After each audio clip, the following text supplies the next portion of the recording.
कानपुर के लाजपत भवन में आजाद समाज पार्टी के तत्वाधान में आयोजित प्रबुद्ध सम्मेलन में नगीना सांसद व भीम आर्मी चीफ चंद्रशेखर आजाद ने एक तीर से कई निशाने साधे। कहा कि बहुजन समाज खतरे में है। पिछड़े वर्ग के लोगों के अधिकार, आरक्षण, शिक्षा और रोजगार को खत्म किया जा रहा है। इस वर्ग के लोगों के साथ हर जगह अन्याय हो रहा है। सांसद ने अल्पसंख्यकों को लेकर भी बड़ी बात कही। उन्होंने कहा कि मुसलमानों के घरों पर बुलडोजर चलाकर गिराया जा रहा है। दलित, पिछड़ा और अल्पसंख्यक कहीं भी सुरक्षित नहीं है। उन्होंने बहुजन समाज पार्टी के साथ समाजवादी पार्टी को भी चुनौती दे डाली। भाजपा सरकार पर टिप्पणी करते हुए कहा कि प्रदेश में कानून व्यवस्था न के बराबर है। उन्होंने कहा कि उनकी पार्टी 2027 में सभी सीटों पर प्रत्याशी उतारेगी। उन्होंने डीएमओ सीएमओ विवाद में निलंबित किए गए सीएमओ का पक्ष लेते हुए कहा कि सीएमओ को जाति सूचक गालियां दी गई और अपमानित करके हटा दिया गया।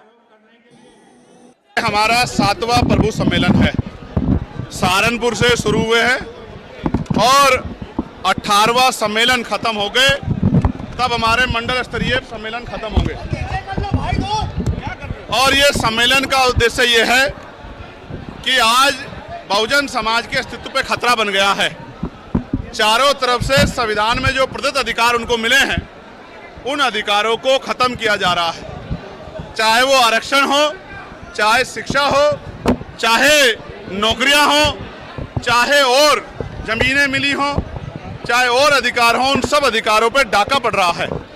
चाहे बिजली के निजीकरण का मामला हो या शिक्षा मित्रों का मामला हो, उनके समायोजन का, चाहे 69 शिक्षक भर्ती का मामला हो, तमाम तरह से कमजोर वर्गों के खिलाफ अन्याय किया जा रहा है। मुसलमानों पे बुलडोजर चल रहे हैं, उनके घरों को जमींदोज किया जा रहा है, उन पे गोलियां चल रही है।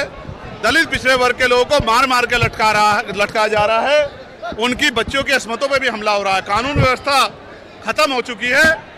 ऐसे में अस्तित्व बचाओ, समाज में भाईचारा बनाओ, कमजोर वर्गों को जोड़ो और जोड़ के प्रबुद्ध सम्मेलन के जरिए भविष्य की तैयारी करो।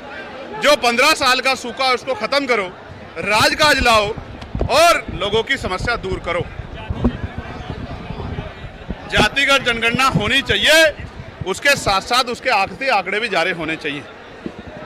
सिर्फ गणना ही नहीं, किसके पास जमीन है, किसके पास रोजगार है, किसके पास इंडस्ट्री है, किसके पास पैसा है, किसके पास हेलीकॉप्टर है, किसके पास जहाज है, किसके पास 4 पहिया गाड़ी है, किसके पास 2 पहिया गाड़ी है, किस पे पक्का मकान है, किस पे दुकान है और कौन गरीबी में मर रहा है, ये सारी जानकारी सार्वजनिक होनी चाहिए।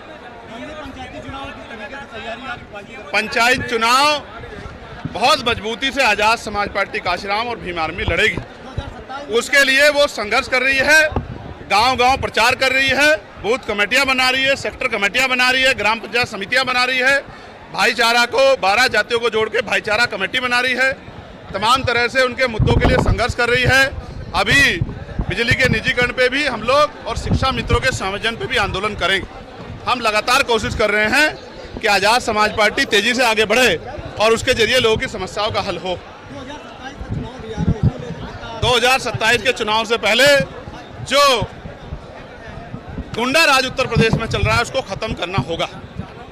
जैसे आपने देखा 50 झुग्गियां जली, कोई मुआवजा नहीं मिला, सीएमओ को हटा दिया गया, उसको जाति सूचक गालियां दी गई, उसको सिस्टम में आने का न्योता दिया गया, ना करने पे उसको हटा दिया गया। इसका मतलब आप समझिए कि जो दलित पिछड़े वर्ग का व्यक्ति, मुस्लिम समाज का व्यक्ति इनके सिस्टम में नहीं आएगा, उसको अपमानित भी करेंगे, उसको हटा भी देंगे।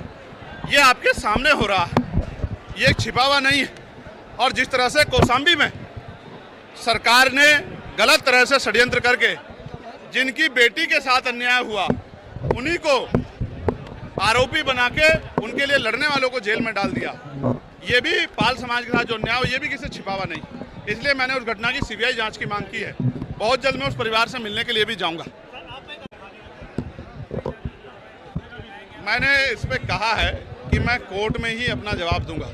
एक महिला के सम्मान का विषय, और मैं इस पे अब बात इसलिए भी रखना चाहता, मीडिया के लोग बहरे दौड़ाई है, मैं कई बार इस पे कह चुका हूँ, फिर मीडिया के लोग इस पे सवाल करते हैं।